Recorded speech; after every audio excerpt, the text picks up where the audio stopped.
गरीबों की गरीबी दूर करने के लिए आरबीआई धड़ाधड़ नोट क्यों नहीं छापती और नकली पैसों का बाजार में आ जाने से किसी का क्या नुकसान हो सकता है।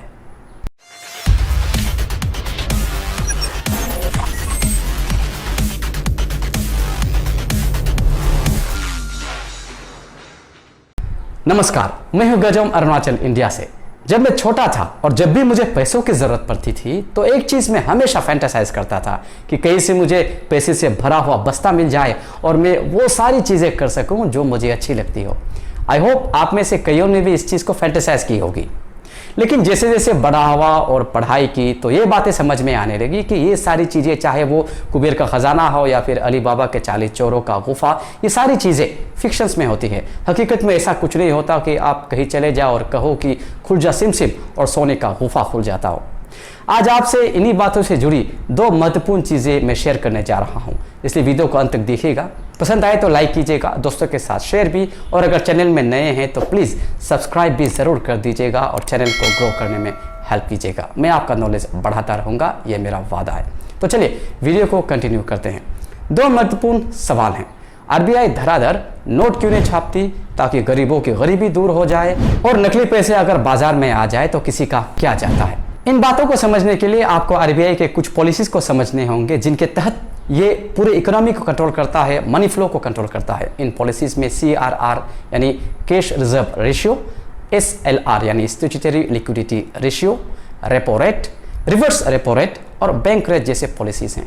ये इकोनॉमी के कुछ टर्म्स हैं, कुछ बैंकिंग पॉलिसीज हैं। हो सकता है ये पार्ट बहुत ज़्यादा इंटरेस्टिंग नहीं हो, लेकिन इसे ज़रूर देखिएगा, इससे आपका नॉलेज बहुत बढ़ने वाला है। हर देश का अपना एक सेंट्रल बैंक होता है, जैसे कि यूनाइटेड स्टेट्स ऑफ अमेरिका का फेडरल रिजर्व सिस्टम है, चाइना में पीपल्स बैंक ऑफ चाइना है और हमारे भारत में the reserve bank of India. ये सेंट्रल बैंक्स अपने देश में कमर्शियल बैंकिंग कर रहे कमर्शियल बैंक्स को कंट्रोल कर इकोनॉमी में मनी फ्लो को कंट्रोल करता है। अगर हम भारत के संदर्भ में बात करें तो RBI CRR, SLR, bank rate, repo rate, reverse repo rate जैसे पॉलिसीज का, इन इंस्ट्रूमेंट्स का इस्तेमाल कर मार्केट में यानी इकोनॉमी में मनी फ्लो को रोकता है या फिर इसे छोड़ता है। यानी पैसा अगर ज़्यादा लगे तो वहाँ से सक कर लेता है, पैसा अगर इकोनॉमी में कम लगे तो वहाँ पुश कर देता है। तो इसी तरह बारीकी से समझते हैं। आरबीआई के पॉलिसीज में दो तरह के पॉलिसीज हैं, एक इनडायरेक्ट कंट्रोलिंग पॉलिसीज, एक डायरेक्ट कंट्रोलिंग पॉलिसीज। जैसे कि आप चार्ट में देख पा रहे हैं, डायरेक्ट कंट्रोलिंग पॉलिसीज में CRR यानी cash reserve ratio, statutory liquidity ratio, indirect controlling policies में repo rate, reverse repo rate और बैंक रेट। इन पॉलिसीज का इस्तेमाल कर, इन इंस्ट्रूमेंट्स का इस्तेमाल कर आरबीआई कमर्शियल बैंक्स के थ्रू इकोनॉमी में मनी फ्लो को कंट्रोल करता है। आइए इस एग्जाम्पल के जरिए समझते हैं। मान लीजिए आप कमर्शियल बैंक हैं, आप इंडिया में बैंकिंग करना चाहते हैं और मैं आरबीआई हूं, तो मैं कहता हूं अगर आपको इंडिया में बैंकिंग करनी है तो आपको मेरे कुछ टर्म्स मानने होंगे। मैं कहूंगा, आप तो रेडी हो जाओगे, तो मैं कहूंगा अगर आपके पास 100 रुपये हैं बिजनेस करने के लिए तो आपको उन 100 रुपये में से कुछ पैसे, कुछ रुपये आपको मेरे अंदर डिपॉजिट रखने होंगे कैश में, जिसे कहूंगा CRR यानी कैश रिजर्व रेशियो। इसके अलावा मैं कहूंगा इसके CRR के अलावा आपको अपने पास भी कुछ पैसे रखने होंगे जो खर्च नहीं होगा, जिसका इस्तेमाल नहीं कर सकते, जिसे आप इन्वेस्ट नहीं कर सकते, उसे कहेंगे SLR यानी स्टैट्यूटरी लिक्विडिटी रेशियो। इसके अलावा ये डायरेक्ट पॉलिसीज है। इसके अलावा इनडायरेक्ट पॉलिसीज में मैं कहूंगा मेरे पास कुछ रेट्स हैं जिसके तहत आप मुझसे उधार ले सकते हो या फिर आप मुझे उधार भी दे सकते हो। मुझसे उधार लेने के लिए आपको कुछ बैंक रेट्स का इस्तेमाल आपको करना होगा या फिर रेपो रेट भी है। अगर आपको मुझे उधार देने के लिए एक रेट मैंने फिक्स की है, वो है रिवर्स रेपो रेट। इसका इस्तेमाल करके आप मुझे उधार देंगे, तो आप मान जाते हैं। तो जब भी मुझे लगता है इकोनॉमी में पैसा ज़्यादा जा रहा है तो मैं कहता हूं, मार्केट में पैसा ज़्यादा है तो मैं कहता हूं मैं CRR बढ़ा रहा हूं, आप अभी CRR आप ज़्यादा पैसा डिपॉजिट करो, यानी कैश रिजर्व रेशियो जो आपका मेरे पास है उसे मैं बढ़ा रहा हूं, आप पैसा डिपॉजिट करो। तो बैंक आपको मजबूरन करना ही होगा क्योंकि हमारे पास टर्म्स एंड कंडीशंस है। तो इसका मतलब CRR बढ़ाने का मतलब है आपके पास अभी इन्वेस्ट करने के लिए, मार्केट में इन्वेस्ट करने के लिए, अपने बिजनेस इन्वेस्ट करने के लिए, लोगों को पैसे देने के लिए, लोन देने के लिए आपके पास पैसे कम हैं, यानी आपके थ्रू मार्केट में अभी पैसा नहीं जाएगा। इसके अलावा अगर मुझे आरबीआई को मुझे और भी लगता है कि इकोनॉमी में अभी और थोड़ा ज़्यादा पैसा है, थोड़ा कम करना है, तो मैं कहूँगा मैं SLR भी बढ़ा रहा हूँ।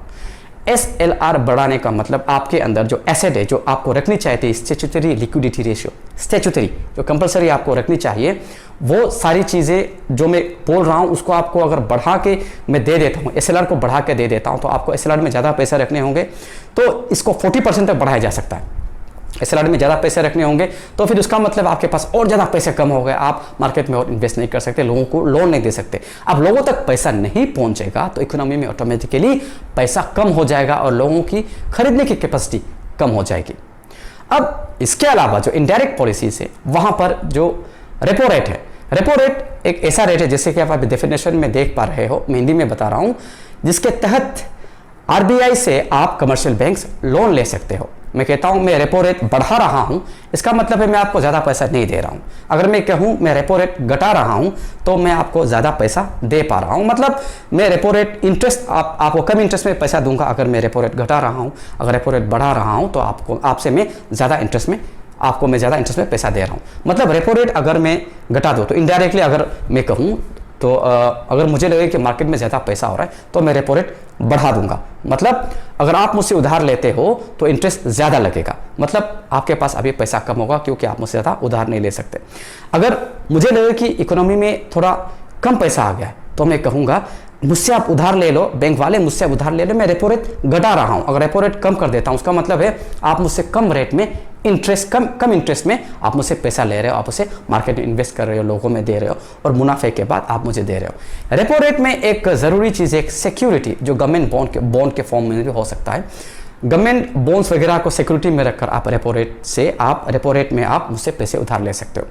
रेपो रेट को बढ़ाने के बाद भी अगर ऐसा लगे कि मार्केट में बहुत ज़्यादा पैसा है तो मैं अभी बैंक वालों को लालच दूंगा, मैं कहूँगा देखो आप मुझे उधार दे दो और मैं आपको अच्छे इंटरेस्ट दूंगा, यानी रिवर्स रेपो रेट के तहत मैं आपको अच्छे इंटरेस्ट दूंगा और आप मुझे उधार में दे देते हो। अगर आप मुझे उधार में पैसे दे देते हो तो आपके पास पैसा कम रह जाता है, आप लोगों को कम देते हो, लोगों को कम देते हैं, इसका मतलब है कि इकोनॉमी में पैसा कम जा रहा है। अब बैंक रेट भी एक ऐसी पॉलिसी है जिसके तहत कमर्शियल बैंक्स RBI से उधार ले सकते हैं। अब RBI से उधार लेने का जो रेपो रेट और बैंक रेट में थोड़ा सा अंतर है। रेपो रेट में जैसे कि मैंने बताया आपको सिक्योरिटी की ज़रूरत पड़ती है, बैंक रेट में आपको सिक्योरिटी की ज़रूरत नहीं पड़ती।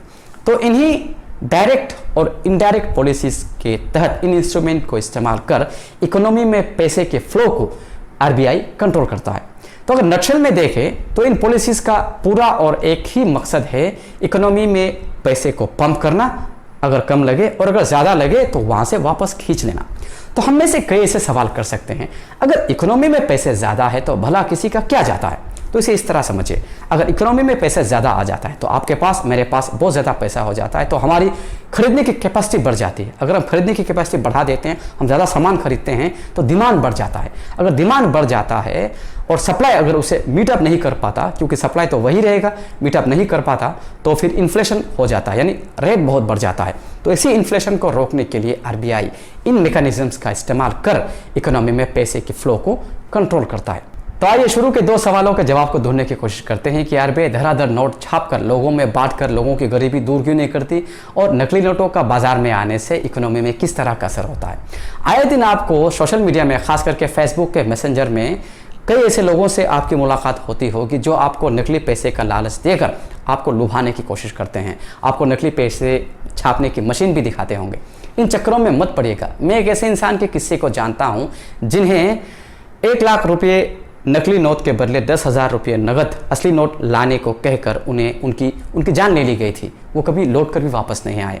तो इस तरह के चक्करों में मत पड़िएगा। ऊपर से अगर नकली नोट हमारे बाजार में आ जाते हैं तो किस तरह से तबाही मचा सकती है आप अभी थोड़ा बहुत समझ गए होंगे, क्योंकि इकोनॉमी में अगर पैसा ज़्यादा बढ़ जाता है तो इन्फ्लेशन ऑटोमेटिकली हो जाता है। अब जब नोट छपाई की बात हो ही रही है तो चलिए इस कंसेप्ट को भी और थोड़ा बारीकी से समझ लेते हैं। 1956 से पहले हमारे देश में प्रोपोर्शनल रिजर्व सिस्टम, जिसे PRS कहते हैं, इसके अनुसार नोट की छपाई होती थी, जिसके तहत पूरे एसेट में से 3/5 को रुपये कॉइन में होनी पड़ती थी और 2/5 को गोल्ड या स्टर्लिंग करेंसी में। पर 1956 के बाद देश के करेंसी रिक्वायरमेंट को देखते हुए PRS को MRS यानी मिनिमम रिजर्व सिस्टम में बदला गया, जिसके मुताबिक RBI के पास 200 करोड़ रुपए होने चाहिए, जिसमें से 115 करोड़ रुपए गोल्ड या गोल्ड बुलियन में होनी चाहिए और 85 यानी 85 करोड़ रुपए फॉरेन करेंसीज में। अब इन कंडीशंस को पूरा करने के बाद आरबीआई ऑफ कोर्स गवर्नमेंट के प्रायर परमिशन से धड़ाधड़ नोट छाप सकता है, लेकिन ये ऐसा नहीं करता। क्यों?